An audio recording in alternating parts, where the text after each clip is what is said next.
Puis je demandais, quelle est l'idée principale que vous avez développée durant votre conférence aujourd'hui? Ce sont les liens entre la graisse et l'intestin. La graisse est remplie de molécules inflammatoires et par contiguïté avec l'intestin, elle va le contaminer et faire qu'il va y avoir une inflammation de l'intestin qui va se développer. Donc clairement, il y a des liens étroits et c'est pour ça que faire perdre du poids, traiter cette graisse peut permettre d'améliorer les maladies inflammatoires chroniques intestinales. Et quelles sont les avancées, les recherches qu'il faut encore faire de ce point de vue?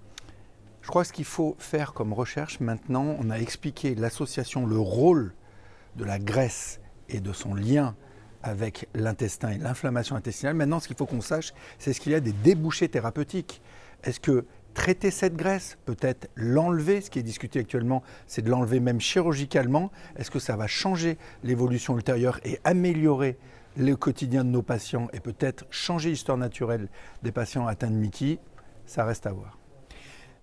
Comment jugez-vous le niveau scientifique d'un événement comme celui-ci? Je dois reconnaître que c'est ma première participation au congrès RNPC.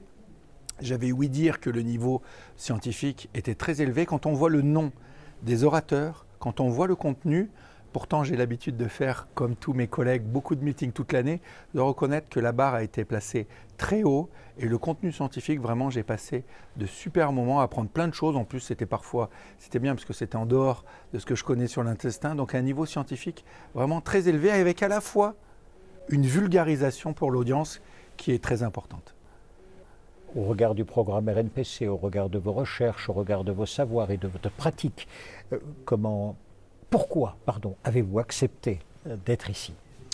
Pourquoi j'ai accepté d'être ici? Parce que je suis quelqu'un de curieux scientifiquement.